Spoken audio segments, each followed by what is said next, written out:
Assalamualaikum warahmatullahi wabarakatuh. Bismillahirrahmanirrahim. Alhamdulillahirabbil alamin. Wal 'aqibatu lil muttaqin wa la 'udwana illa 'alal zalimin. Asyhadu an la ilaha illallah al-maliku al-qahhar wa asyhadu anna Muhammadar rasulullah as-shadiqul wa'dil amin. Allahumma shalli wa sallim wa karrim wa 'azzim wa barik 'ala Muhammad wa 'ala alihi wa sahbihi ajma'in. Dan sama-sama dilaksanakan kedua orang masjid dia, kedua sesepuh, para tokoh masyarakat, para pengurus PKM, majelis taklim, para ahli ilmu, ahli ibadah, bapak-bapak, ibu, hadirin dan hadirat sekalian yang Allah Subhanahu wa Ta'ala. Alhamdulillah pagi ini dengan izin dan perkenan Allah Subhanahu wa Ta'ala kita masih dimampukan untuk berkumpul di tempat yang mulia ini dalam rangka untuk mengkaji intisari dari ayat-ayat Al-Quran yang insya Allah pada kesempatan pagi ini akan membicarakan mengenai surah Yunus ayat 104, ayat yang terakhir surah Yunus ayat 104. Mari kita baca bersama-sama beberapa ayat yang menjadi tema dari kajian kita pada kesempatan pagi hari ini. A'udzu billahi minasy syaithanir rajim. Bismillahirrahmanirrahim. Ya qul ya ayyuhan nas in kuntum fi shakkin mimma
Wa huwa khair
الله مرجعهم وهو على كل شيء قدير صدق الله العظيم.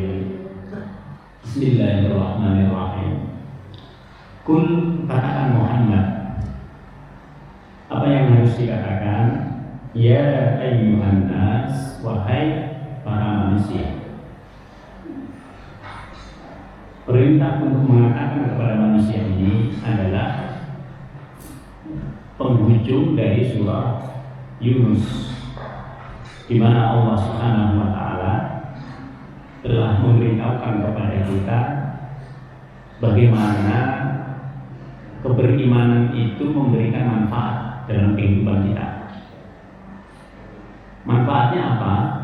Manfaatnya antara lain menyelamatkan kita dari musibah yang ada di dunia.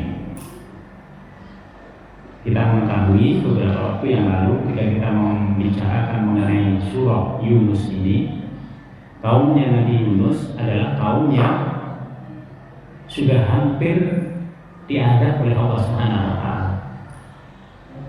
Tapi di ujung daripada azab itu mau turun, ternyata mereka beristighfar kepada Allah Subhanahu wa taala, lalu Allah mengangkatnya. Nah, disinilah kita mendapatkan pelajaran bahwa keimanan itu memang harus diaktifkan supaya dia memberikan manfaat dunia dan juga kepada akhirat kita. Nah, pada akhir ayat ini, pada akhir daripada surah ini, beberapa ayat terakhir, Allah Subhanahu wa taala mengatakan, Muhammad, katakan. Apa yang harus dikatakan? Ya ayyuhan nas, wahai para manusia, wahai seluruh manusia. In kuntum fi syakkin min dini, jika kalian masih ragu terhadap agamaku, kata Allah. Jadi sampai sekarang ini kan masih banyak orang yang ragu terhadap agama Islam, bahwa itu merupakan agama yang benar. Bahkan lebih lagi banyak orang yang mendustakan agama Islam, sehingga kemana-mana dia mengatakan agama Islam itu nggak benar, misalnya seperti itu. Atau yang menentang agama Islam, katakan kepada orang yang seperti ini, fala a'budu alladzi ta'buduna min dunillah. Katakan kepada mereka bahwa dirimu Muhammad, aku, kata Nabi Muhammad, tidak menyembah kecuali Allah. Kenapa? Bahwa kalimat ini muncul, yang paling dekat adalah walakin a'budullah alladzi yatawaffaku. Yang paling dekat alasannya adalah karena Allah lah yang akan mematikan kalian semua. Ini adalah hujjah yang paling dekat dalam kehidupan ini. Kita yang masih hidup, mungkin yang masih tidak serius di dalam ibadah, katakan kepada mereka, yang mematikan engkau itu Allah. Nggak lama itu, cepat atau lambat, itu yang mematikan kita adalah Allah. Nggak ada yang bisa mematikan selain Allah. Kemudian kalau diperpanjang lagi, yang memberikan segala sesuatu kepada kita itu juga Allah. Yang memberikan hidup kita itu Allah. Yang memberikan kenikmatan Allah. Semuanya yang memberikan banyak hal yang baik itu Allah. Yang terakhir, semua manusia pada akhirnya akan kembali kepada Allah. Ilayya marji'ukum, kata Allah, kepadaku tempat kalian semua berlabuh. Tidak ada yang tidak kembali kepada Allah. Hanya saja nanti Allah punya dua tempat, surga dan neraka. Kepada mereka yang menaati perintahnya Allah diberikan kemuliaan di surga. Kepada mereka yang masih tidak beriman sampai meninggal dunia akan diletakkan di neraka. Jadi ini adalah kalimat-kalimat yang terakhir yang harus disampaikan oleh Nabi nanti kepada banyak manusia. Kepada kita yang beriman, apa yang disampaikan Rasul? Wa umirtu an akuna minal mu'minin. Dan aku diperintahkan supaya menjadi sebagian dari orang-orang yang beriman. Kenapa Allah menggunakan kalimat minal mu'minin? Karena sebelum Nabi Muhammad SAW sudah ada orang-orang yang beriman, sudah ada para nabi, sudah ada, dan mereka itu mengimani Allah Subhanahu wa Ta'ala. Maka kalau kita sekarang menjadi orang yang beriman, itu sebenarnya bukan hal yang baru. Sudah ada orang-orang yang mendahului kita. Ini perintah yang pertama, berimanlah. Maka siapa yang belum beriman, berimanlah. Setelah kita beriman, apa yang harus kita lakukan? Wa an aqim wajhaka lid-dini hanifah. Yang kedua, setelah kita beriman, yang diperintahkan oleh Allah adalah hadapkanlah wajahmu kepada agama yang lurus. Apa maksudnya? Allah menggunakan kalimat wajah karena wajah ini merupakan bagian yang paling vital dalam seluruh tubuh kita. Kalau Bapak difoto wajahnya saja, orang mengenalinya. Tapi kalau yang difoto itu adalah tangannya Bapak saja, orang nggak tahu ini tangannya siapa. Badannya saja, orang nggak tahu ini siapa ya. Kalau kakinya saja, apalagi. Karena itu di sini digunakan wajah. Hadapkanlah wajahmu, karena wajah itu merupakan identitas yang mewakili seluruh tubuh kita. Dan itu foto itu cukup dengan wajahnya saja. Karena itu yang paling mudah untuk dikenali. Di sini Allah Subhanahu wa Ta'ala ingin menyatakan kepada kita, gunakanlah seluruh tubuhmu itu untuk beribadah kepada Allah, mengikuti agamanya Allah. Salah satu dari mengikuti agamanya Allah adalah kita menuntut ilmu pada saat sekarang ini. Kita gunakan wa an aqim wajhaka lid-dini hanifah. Sampai kapan bahasnya? Sampai kita meninggal dunia. Ada perintah yang berikutnya, wala takunanna minal musyrikin. Jangan sekali-kali kita musyrik kepada Allah. Apa itu musyrik? Menduakan Allah. Apakah menduakan itu harus dengan Tuhan yang lain? Tidak. Ketika dalam menyembah Allah kita dikalahkan oleh segala hal yang terkait dengan kepentingan duniawi kita, berarti kita juga menduakan Allah. Pada saat sholat misalnya kita dipanggil oleh Allah Subhanahu wa Ta'ala, kita kalah dengan hal-hal yang urusan duniawi, itu juga kita menduakan Allah dalam makna yang luas. Jadi menduakan Allah itu tidak selalu memiliki Tuhan yang banyak. Percaya Allah sebagai Tuhan, tapi percaya lagi Tuhan-Tuhan yang lain. Ada kekuatan yang lain selain Allah, itu berarti kita menduakan juga. Bukan hanya itu, termasuk kita dikalahkan kepentingan kita kepada Allah, dikalahkan oleh kepentingan yang lain. Itu juga menduakan Allah. Karena itu yang diperintahkan oleh Allah itu adalah totalitas. Udkhulu fis-silmi kafah. Masuklah kepada agama Islam itu secara total. Totalitas kita kepada Allah Subhanahu. Kalau sudah ibadah itu harus totalitas. Kalau sholat totalitas. Kalau puasa totalitas. Demikian juga dengan ibadah yang lain. Kemudian yang diperintahkan Allah kepada kita yang ketiga, Wala tad'u min dunillahi ma la yanfa'uka wa la yadurruk. Janganlah engkau menyembah sesuatu yang sesuatu itu disebut oleh Allah ma. Ma itu biasanya digunakan dalam bahasa Arab untuk sesuatu yang tidak berakal.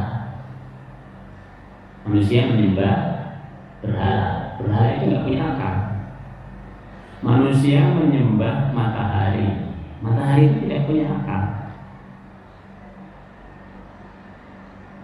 Karena itu Allah menggunakan kalimat ma. Yang sesuatu yang tidak punya akal itu la yadurruka la yanfa'uka wa la yadurruk. Tidak memberikan kemanfaatan secara terus-menerus kepada kita.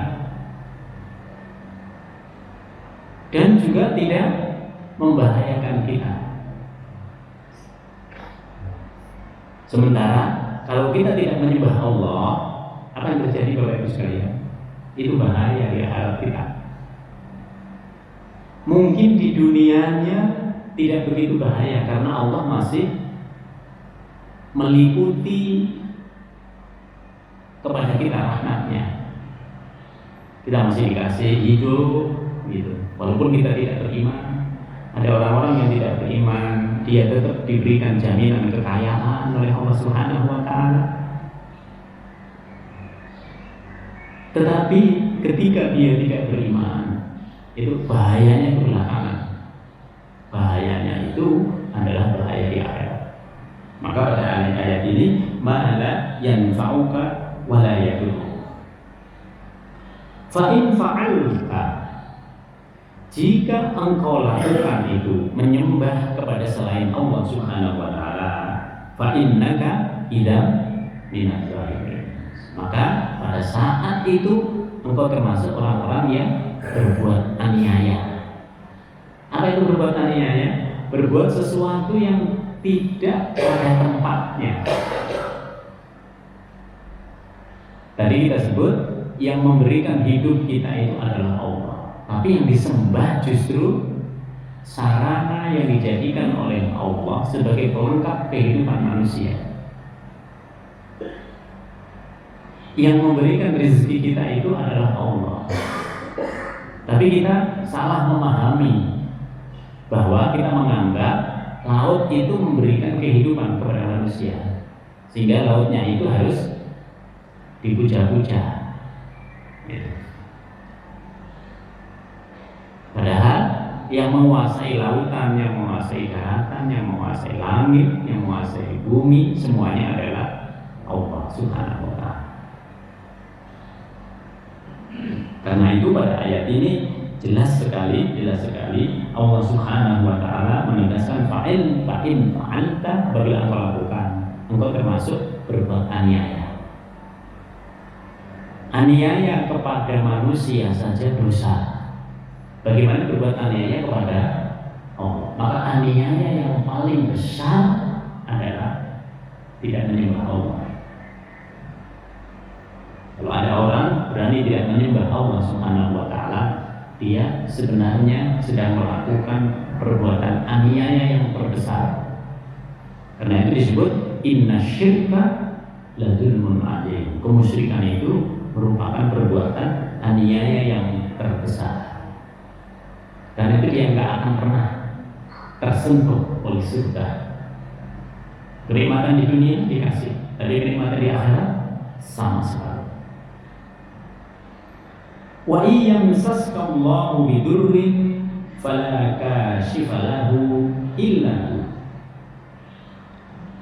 Jika Allah yang saska menyentuhkan, ini kalimatnya. Ada kalimat massa dengan lamasa. Massa itu artinya menyentuh. Menyentuh itu tanpa berasa. Jadi kalau ini yang digunakan dalam bahasa Arab, massa itu orang bersentuhan. Kalau orang bersentuhan itu nggak ada rasanya, biasa aja, gitu. Karena dia sekilas. Tapi kalau lamasa itu bersentuhannya itu lama. Nah, Nah, ini yang menimbulkan rasa. Ini yang menimbulkan rasa hangat, rasa macam-macamnya. Karena itu Allah di sini mengatakan bahwa kalau engkau disentuhkan oleh Allah Subhanahu wa taala kepada sesuatu yang membuat engkau terkena bahaya, fala kashifa lahu illa hu, maka tidak akan dapat menghilangkannya kecuali Allah. Kalimat yang saska ini memberikan isyarat kepada kita bahwa manusia itu jika dia diberi oleh Allah Subhanahu wa taala cobaan, maka cobaannya tidak akan sebesar karunia yang diberikan oleh Allah kepadanya. Bapak Ibu pernah sakit? Kita semua pernah sakit. Berapa pernah sakitnya? Lebih banyak mana sakit yang diberikan oleh Allah, yang dicoba oleh Allah kepada kita dengan kenikmatan yang sudah diberikan.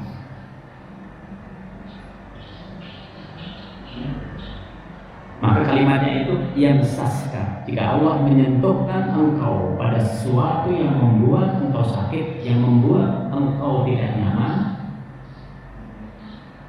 maka kembalikan kepada Allah. Karena tidak ada yang bisa menghilangkan itu kecuali Allah. Bagaimana dengan dokter? Bagaimana dengan terapis? Mereka hanya menghilangkan gejalanya. Mereka menghilangkan gejalanya. Tetapi sesungguhnya yang menghilangkan penyakit dengan sebenar-benarnya itu adalah Allah. Karena itu gunakan Al-Quran. Gunakan Al-Quran untuk memperkuat yang kita lakukan. Misalnya kita sedang kemanapun, berobat kemanapun, gunakan ayat-ayat yang berkaitan dengan bahwa Al-Quran itu sebagai syifa. Apakah kita harus menunggu sakit? Tidak.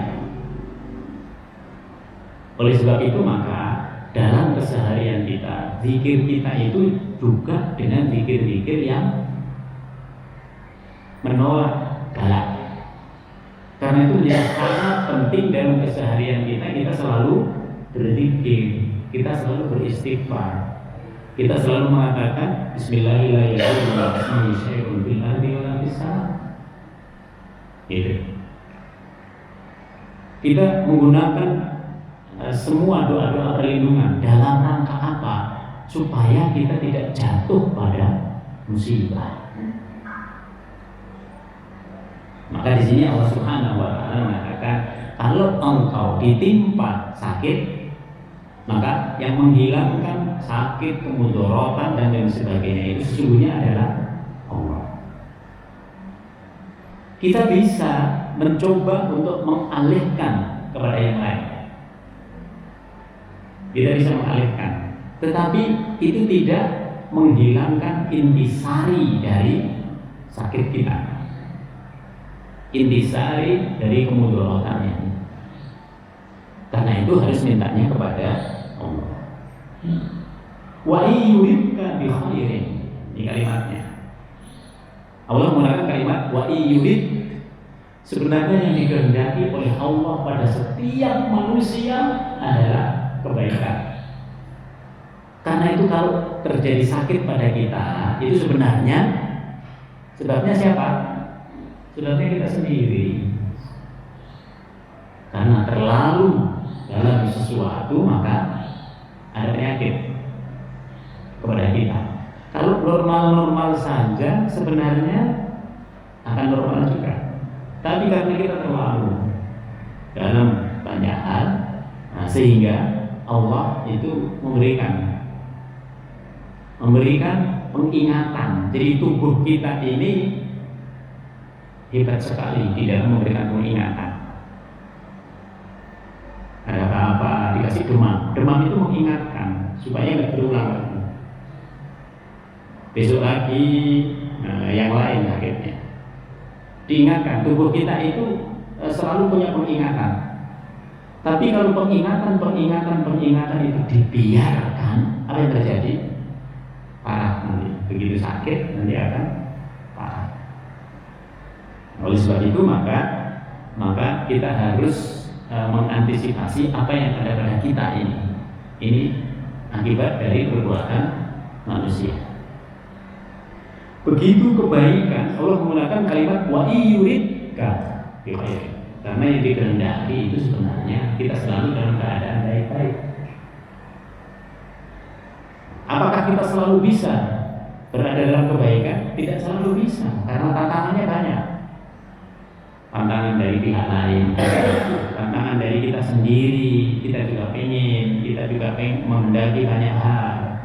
Sementara tantangan dari setan yang nggak kelihatan lebih hebat lagi, nggak kelihatan lagi. Karena itu kalau manusia itu selalu berada dalam kebajikan, di dalamnya ada rahmatnya Allah Subhanahu wa ta'ala. Fala radda li fadlihi. Kalau Allah menghendaki kebaikan kepada kita, maka tidak ada yang bisa menolaknya. Diupayakan oleh orang lain segala sesuatu pun untuk menghalanginya nggak bisa. Karena itu kalau qada sudah terjadi harus bisa diterima, baik maupun buruk. Sebab itu di dalam keyakinan kita ada kepercayaan kepada qada dan qadar. Kalau sudah terjadi ya sudah, kita harus bisa menerimanya. Kalau kita nggak bisa menerima, kita bisa sakit, pikirannya sakit, hatinya sakit, bisa sakit hati. Kalau kita nggak bisa menerima, karena itu ketika qada dan qadarnya itu sudah terjadi, kita harus bertawakal kepada Allah. Kalau kita nggak bisa tawakal, kita sakit hati, kita sakit pikiran, kita sakit fisik, kita juga sakit rohani. Yusibu bihi may yasha'u min ibadihi. Yusibu, ia memberikan yusib. Jadi musibah itu ada dua. Ada musibah yang baik, ada musibah yang buruk. Karena yang disebut dengan musibah itu sesuatu yang mengenai kita. Setiap hari kita ini mengalami musibah. Karena setiap hari ada kebaikan yang diberikan oleh Allah, ada keburukan yang diberikan oleh Allah. Cuma kalimat musibah ini nanti lebih cenderung digunakan orang untuk mengidentifikasi sesuatu yang buruk, sehingga kena musibah dia, gitu. Kita mengatakan begitu. Ketika kita mengatakan kena musibah dia, berarti mengarahnya kepada keburukan. Pikiran kita itu sudah mengarah ke situ.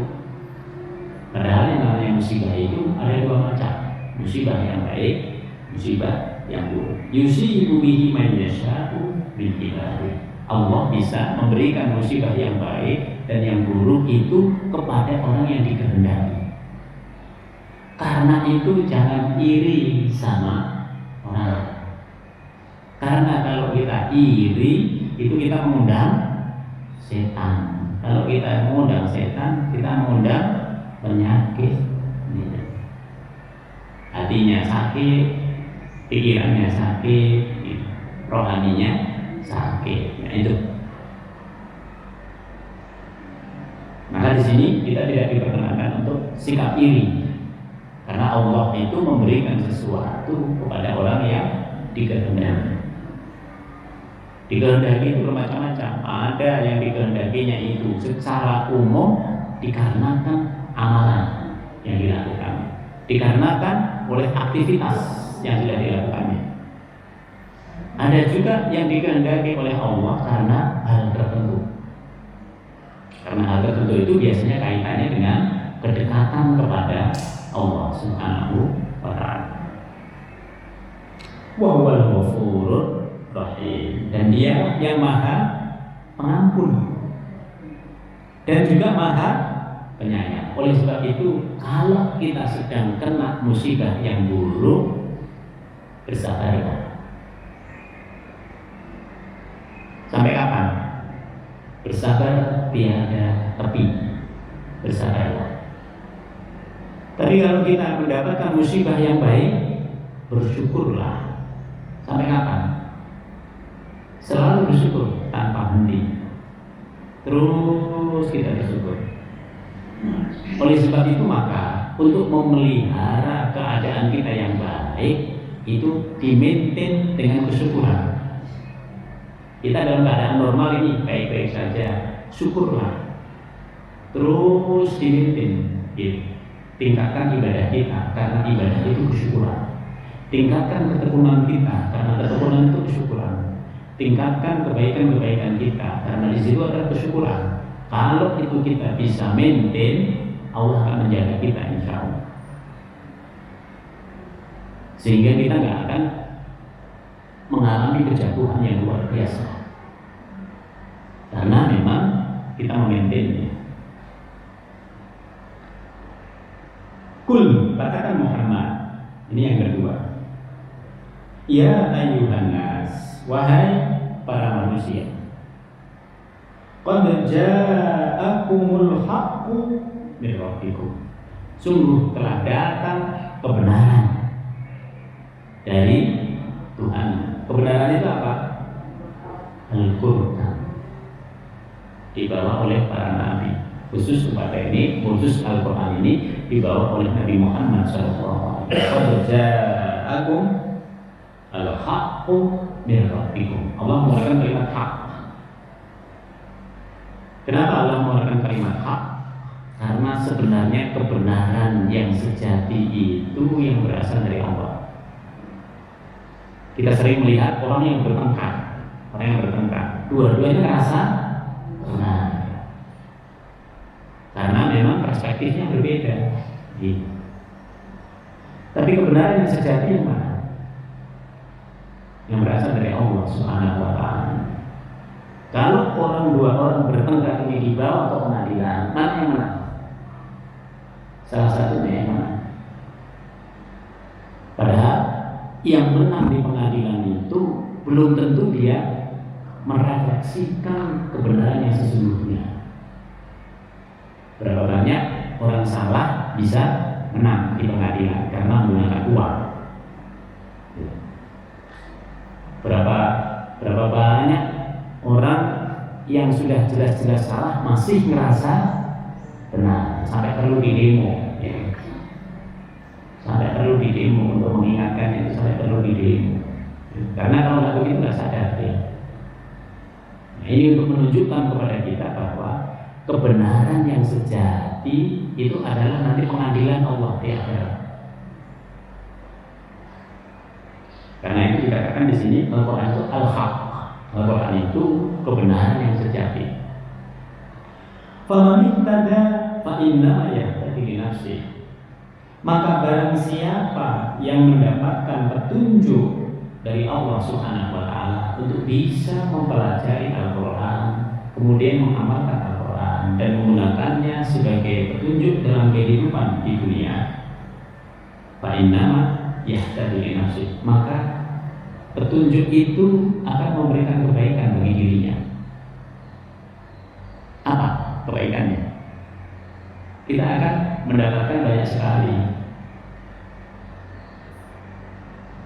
petunjuk di dunia, dalam kehidupan di dunia ini.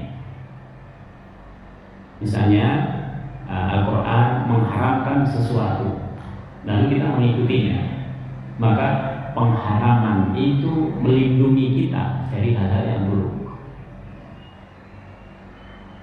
Al-Quran menghalalkan ini dan itu kita ikuti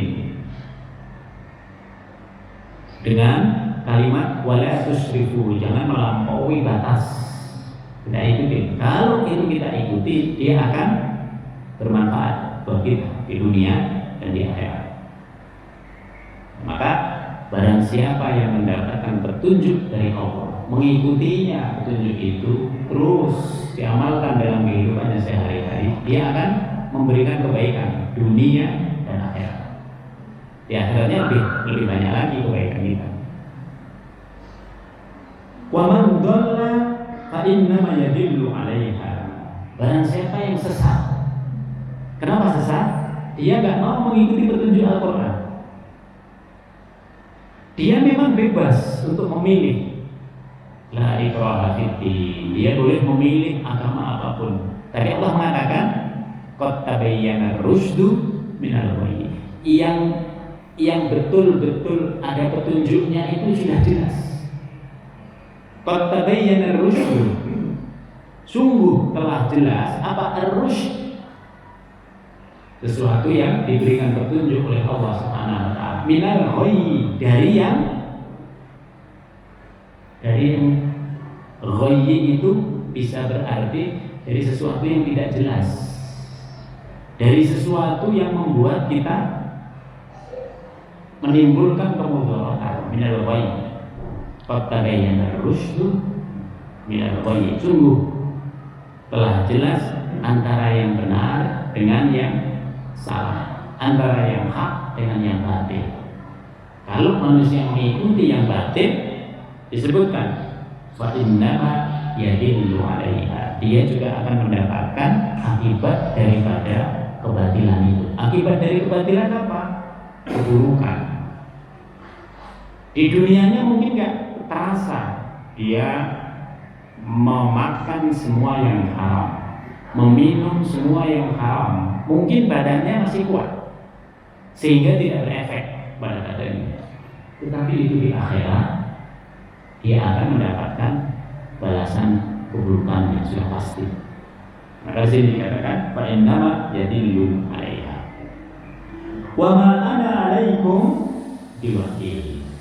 Kata Nabi, dan aku bukanlah orang yang bisa menjadi wakil dari kalian. Aku tidak bisa membela kalian. Aku tidak bisa nanti memelihara kalian kalau Allah Subhanahu wa taala sudah betul-betul menentukan sesuatu yang buruk bagi kalian. Wattabi ma yuha ilaik. Oleh sebab itu, ikuti apa yang ada di dalam Al-Qur'an yang diturunkan oleh Allah Subhanahu wa taala kepada Nabi Muhammad sallallahu alaihi wasallam. Wasbir hatta yahkumallah, dan bersabarlah. Jadi orang mengikuti Al-Qur'an itu perlu bersabar. Artinya apa bersabar di sini? Mungkin ada orang yang menghina kita. Mungkin juga ada orang yang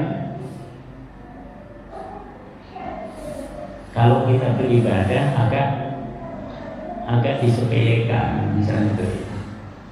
Maka kita harus bersabar. Bersabar ini juga berarti bahwa istiqomahlah dengan amalan yang sudah dilakukan, terus menerus ditingkatkan. Sampai kapan waktunya?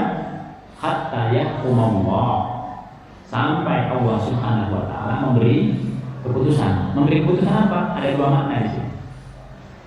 Yang pertama, bahwa yang engkau lakukan itu benar sehingga engkau masuk surga.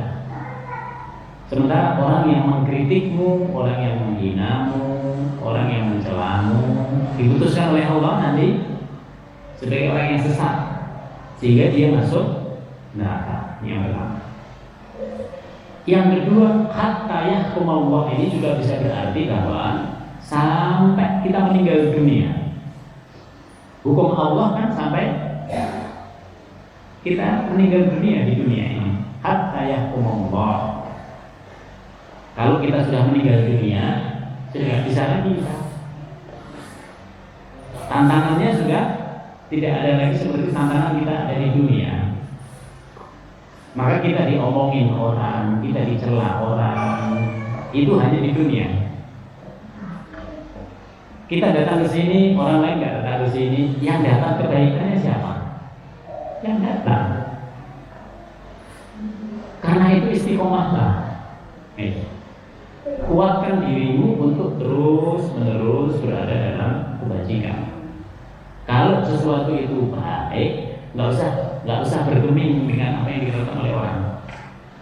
Kalau sesuatu itu engkau anggap baik, istiqomahkan. Sampai kapan? Sampai engkau meninggal. Nanti baru orang akan tahu, oh ternyata orang itu tekun begini. dia sudah berpikir jauh, ada akibat di akhirat. Wal aqibatu lil muttaqin. Akibat yang baik itu selalu didapat oleh orang-orang yang bertakwa kepada Allah. Wa huwa khairul hakimin. Allah adalah sebaik-baiknya hakim. Sebaik-baiknya pihak yang memutuskan sesuatu itu adalah Allah Subhanahu wa ta'ala. Bismillahirrahmanirrahim. Kita lanjutkan ke surah Hud. Dari Yunus, Hud. Ini dari nabi ke nabi. Karena itu ayatnya nanti berkaitan dengan hakim. Di sini katakan wa huwa khairul hakimin. Allah itu sebaik-baiknya zat yang menghakimi kita. Begitu pindah ke surah Hud, alif lam ra.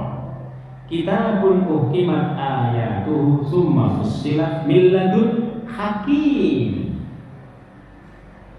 Diulang lagi oleh Allah Subhanahu wa ta'ala. Ini yang disebut dengan munasabah.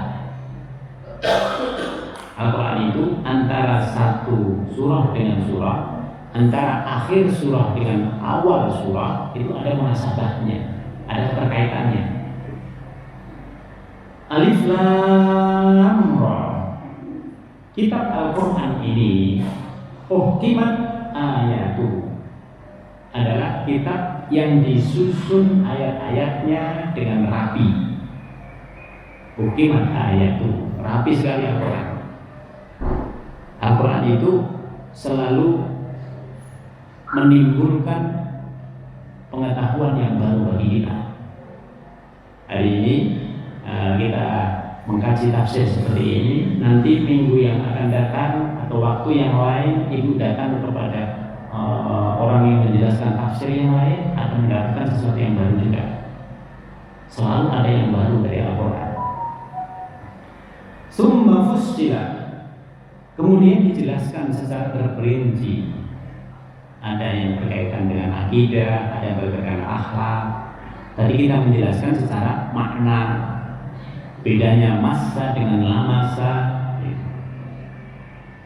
bedanya bagaimana Allah Subhanahu wa ta'ala akan membedakan orang yang istiqomah dalam hidayah dan orang yang tidak mengikuti hidayah. Diperjelas oleh Allah Subhanahu wa ta'ala. Summa fussilat ayatuhu min ladun hakimin khabir. Yang diturunkan Al-Quran ini min hakim, dari zat yang maha bijaksana. Hakim. Hakim itu apa? Kalau orang namanya hakim, orang itu selalu bisa berusaha dalam kemaslahatan dan kemanfaatan. Maka ketika Al-Quran disebutkan Al-Hakim, Al-Quran itu adalah Al-Hakim, maka Al-Quran itu memberikan kemanfaatan dan kemaslahatan. Maka kalau orang dikasih nama Hakim, itu dia harus memberikan kemanfaatan dan juga kemaslahatan, sebagaimana sifat yang dinisbatkan kepada Allah. Min ladun hakim, al-khabir, dan juga yang maha teliti. Al-Quran itu teliti sekali. Jadi kita gunakan ma dengan lilladzi. Ketika menyembah Allah menggunakan kalimat lilladzi. Kenapa lilladzi? Lilladzina. Karena orang yang menyembah Allah itu adalah orang-orang yang menggunakan akal pikirannya dengan baik. Sementara orang-orang yang tidak menyembah Allah itu menggunakan emosinya di dalam penyembahan. Pikirannya terkalahkan. Kadang dia secara intelektual orang hebat. Dia orang-orang hebat, tapi kenapa masih menyembah matahari misalnya? Kecerdasan apa yang kurang? Kecerdasan spiritualnya. Kecerdasan akalnya bagus, tapi kecerdasan spiritualnya tidak bagus. Maka kecerdasan itu dibagi paling tidak 3. Kecerdasan akal, kecerdasan emosional, kecerdasan spiritual. Ada orang yang pada saat itu cerdas akalnya, tapi emosionalnya tidak cerdas. Mengatakan rakyat tolol misalnya, ya, sedang tidak cerdas emosinya sedang tidak cerdas, sehingga perlu diingatkan oleh rakyatnya. Gitu. Dia itu menjadi seperti itu kan dipilih oleh rakyat. Gitu. Banyak yang seperti itu. Gitu. Ketika menjadi pejabat, menaikkan pajak itu 250%. Ketika menjadi pejabat mengatakan emangnya ini tanah mbahmu, misalnya gitu ya.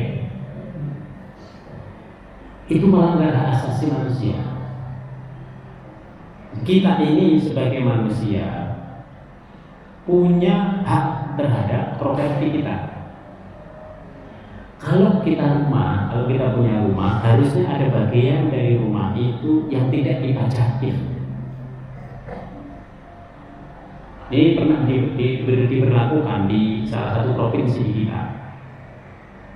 36 persegi dari bagian rumah itu bebas pajak buat siapapun warga yang ada di situ. Maka kalau rumah kita misalnya di halaman dari media ini 270, berarti 36-nya itu bebas pajak.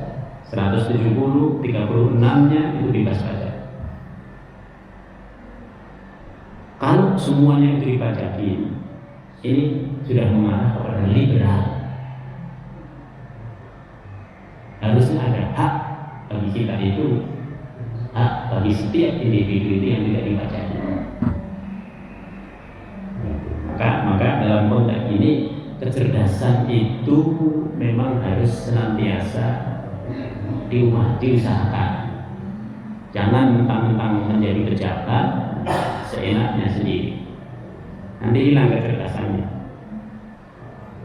Orangnya pinter ya, tapi emosinya gitu kan, tidak cerdas. Spiritualitasnya yang perlu diperdalam, apalagi kalau menjadi pejabat publik. Ya. Allah ta'budu illallah, termasuk yang tidak cerdas secara spiritual adalah mereka yang tidak menyembah Allah. Maka dikatakan Allah ta'budu, jangan sampai engkau menyembah selain Allah. Itu tumpul kecerdasan spiritualnya. Kenapa tumpul? Karena yang disembah itu yang tidak punya akal budi, sementara yang menyembah itu yang punya akal budi. Karena itu nanti penyembahannya itu akan dibuat sedemikian rupa, peribadatannya akan dibuat-buat. Kalau dalam Islam itu semua dari Allah, penyembahan itu urusannya Allah, ibadah itu urusannya Allah, kita tinggal ikut. Dalam muamalah itu urusannya manusia. Ada yang diberikan ketentuan oleh Allah, tapi itu nggak banyak. Tapi yang lainnya itu terserah kepada manusia, sehingga kita ini nggak repot. Itu. Maka sini dikatakan Allah ta'budu illallah. Innani lakum minhu nadhirun wa basyir. Sesungguhnya aku Muhammad hanya sebagai nadhir, pemberi peringatan, kabar gembira. Nadhir itu memberi peringatan. Untuk siapa? Untuk orang-orang yang masih tidak beriman. Nabi mengatakan, bahaya kalian yang tidak beriman, nanti kalian bisa saja dunianya baik-baik saja, tapi di akhiratnya tidak baik-baik. Basyir, memberikan kabar gembira kepada siapa? Orang yang beriman. Kita digembirakan.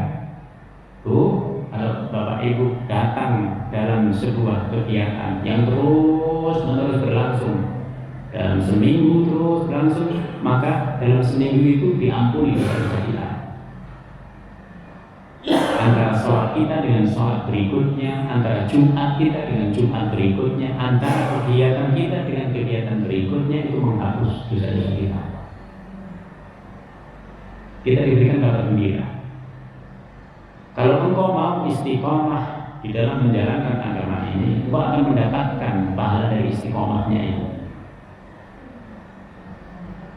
Kenapa? Balasan di surga itu tidak terkirakan, melampaui dari semua kenikmatan yang ada di dunia. Karena untuk bisa mendapatkan itu kita harus bersusah payah.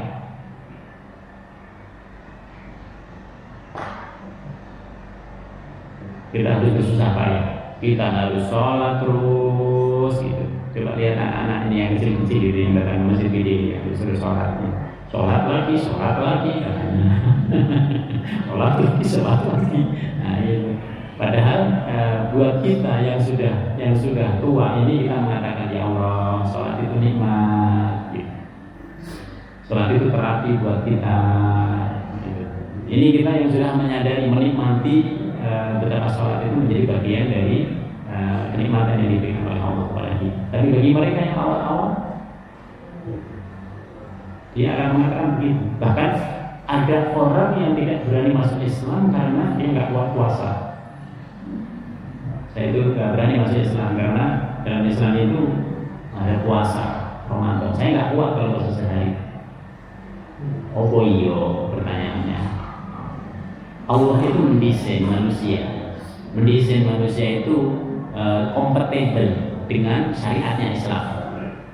Masa sudah tua 50 tahun masih nggak kuat untuk berpuasa, kalah sama anak yang muslim yang baru 9-10 tahun. Anak sama anak kecil itu kalah. Di mana akalnya? Makanya di sini disebut orang ini nggak punya kecerdasan spiritual. Wa anis taghfiru rabbakum. Kalau kita sudah beriman bahwa itu, yang kita lakukan apa? Beristighfarlah terus.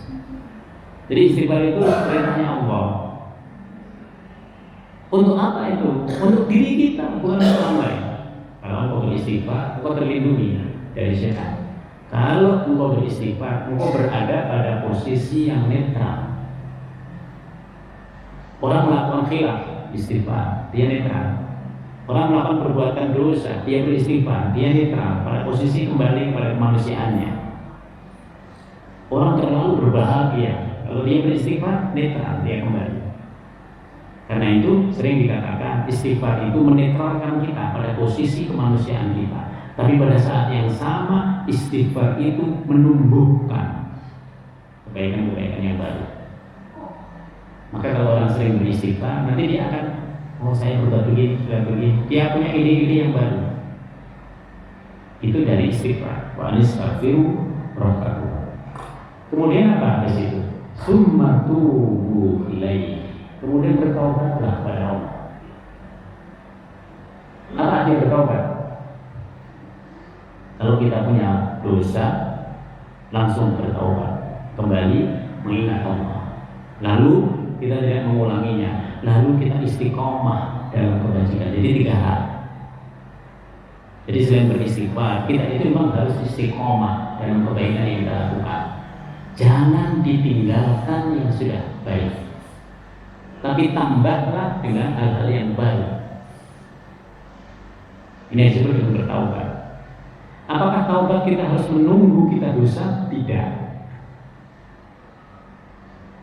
Setiap saat kita harus bertaubat kepada Allah.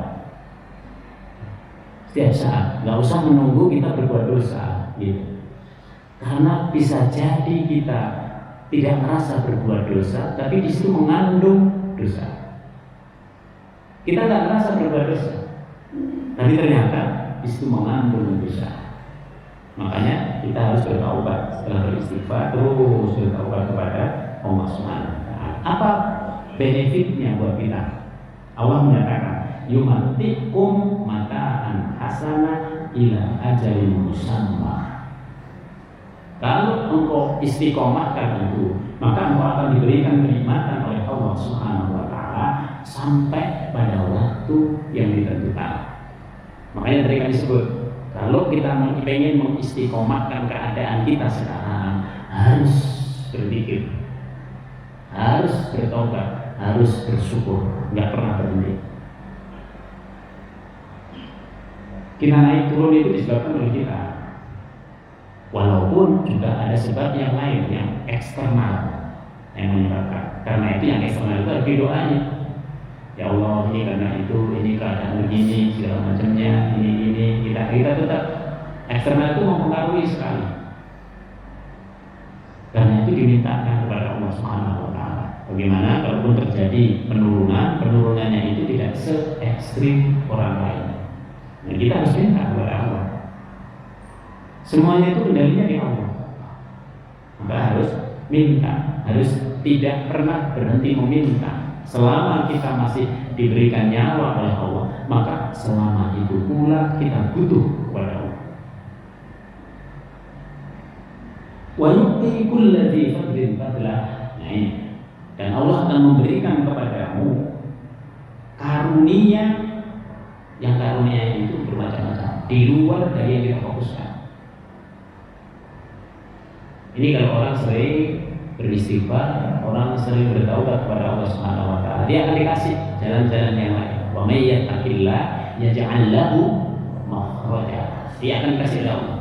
Nih, ke sini. Nih ke arah ini, nih ke arah ini.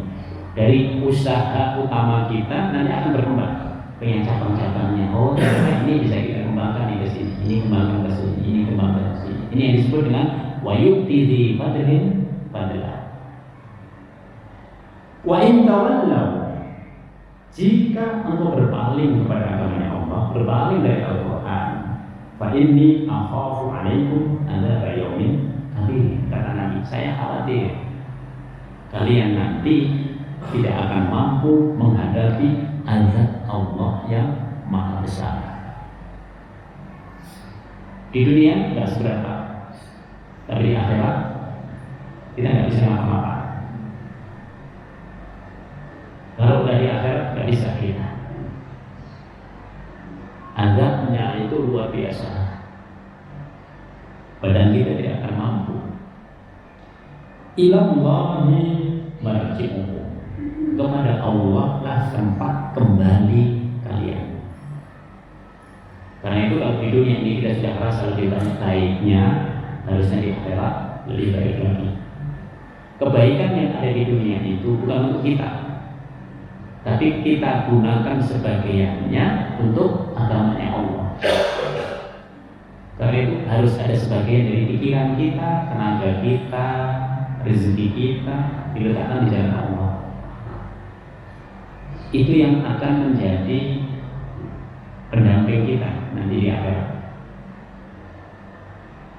Wa huwa ala kulli syai'in qadir. Dan Dia Maha Kuasa terhadap segala sesuatu. Maka tidak ada jalan lain selain kita terus minta kepada Allah Subhanahu wa taala. Demikian Bapak Ibu sekalian yang dapat kami sampaikan pada kesempatan pagi hari ini. Semoga Allah Subhanahu wa taala istiqomahkan kita dengan perbuatan-perbuatan baik terus-menerus, menjauhkan kita dari berbagai fitnah dunia, fitnah akhirat, menjauhkan kita dari berbagai kesulitan, bukan hanya kita, tapi seluruh anak cucu kita, keluarga kita, semuanya dalam lindungan Allah dan riayat Allah Subhanahu wa taala. Mari kita terus membaca doa. Bismillahirrahmanirrahim. Alhamdulillahirabbil alamin. Hamdan syakirin wa dzikri amal wa zida. Ya Rabbana alhamdu kama yanbaghi karimati sultani. Allahumma barik lana fi majlisina hadza wa barik lana fi usratina wa fi dhurriyyatina rabbana innaka afuwwun karim tuhibbul afwa fa'fu anna. Allahumma ij'al jam'ana jam'an mubarakan marhumah wa tafarraqana min ba'dihi tawbatan ihsanan wa ma'sumah. Subhanallahumma bihamdika nasyhadu an la ilaha illa anta nastaghfiruka wa natubu ilaik.